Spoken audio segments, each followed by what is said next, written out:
ઓમ શાંતિ. આજે આપણે બનાવવા જઈ રહ્યા છીએ લોટસ બિસ્કોફ ચીઝ કેક. તેના માટે આ પ્રમાણેની સામગ્રીની જરૂર પડે છે. 150 ગ્રામ લોટસ બિસ્કોફ બિસ્કિટ લેવાના, એમાં 3-4 સાઈડમાં મૂકી દેવાના. બીજા બિસ્કિટને મિક્સરમાં ક્રશ કરી નાખવાના. પછી લગભગ 25 ગ્રામ જેવો મેંદો લેવાનો, 25-30 ગ્રામ જેવું બટર લેવાનું, 75 ગ્રામ powder sugar, 100 ml whipping cream, 225 ગ્રામ જેવું જોઈશે ચીઝ ક્રીમ અને જરૂરિયાત મુજબ જોઈશે લોટસ બિસ્કોફ સ્પ્રેડ. બિસ્કિટનો જે ક્રશ કર્યો છે એમાં મેલ્ટેડ બટર નાખી દેવાનું છે. એને આપણે હલાવી નાખવાનું છે.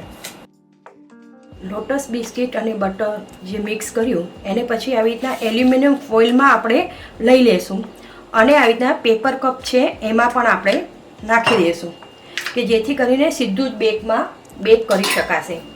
એને માટે આપણે સૌ પ્રથમ આવી રીતના કોઈ પણ વસ્તુ વજનવાળી હોય, સ્પૂન અથવા આવી રીતના વજનવાળી વસ્તુ છે એનાથી આપણે એકદમ ધીમું આપણે એને પ્રેસ કરીશું કે જેથી કરીને એકસાથે એકદમ સરસ એ થઈ જાય.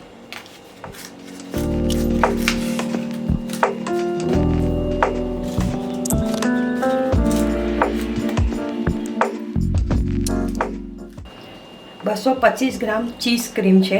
એની અંદર આપણે 100 ml વ્હીપ ક્રીમ નાખીશું,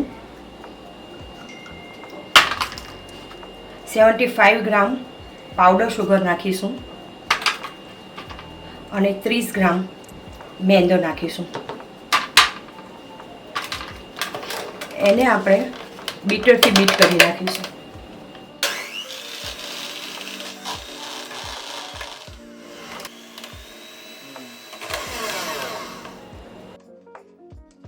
આ બધું જ બરાબર મિક્સ કર્યા પછી આપણે એને આ બધામાં થોડું નાખીશું.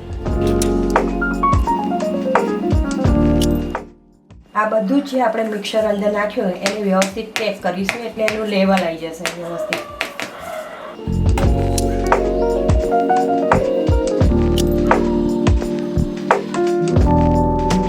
આ ખીસ કેકને આપણે વોટર બાથ આપવું પડશે અને વોટર બાથ આપણે આપીશું અને પછી એની અંદર આપણે આ ચીઝ કેક મૂકીશું. આવી રીતે કોઈ પણ મોલ્ડ હોય તો એને મૂકી દઈશું આપણે અને એની અંદર આપણે મૂકીશું. એલ્યુમિનિયમ ફોઇલવાળું હોય તો સીધું પાણીમાં મૂકી દઈશું તો ચાલશે અને બાકી આ બધા કપ છે, કપ કેક એ આવી રીતે આપણે ગોઠવી દઈશું.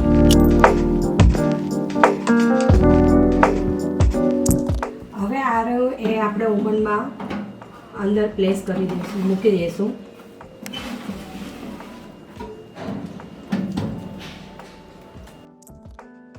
હવે ઓવનમાં આપણે 150 ડિગ્રીએ ઉપર નીચેનો રોડ ચાલુ કરીશું અને 40 મિનિટ સુધી એને બેક થવા દઈશું.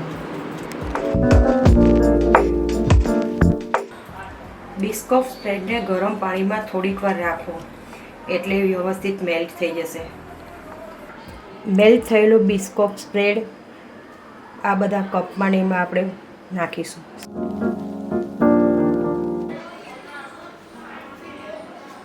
લોટસ બિસ્કોફ બિસ્કિટ એની ઉપર મૂકી દેવું.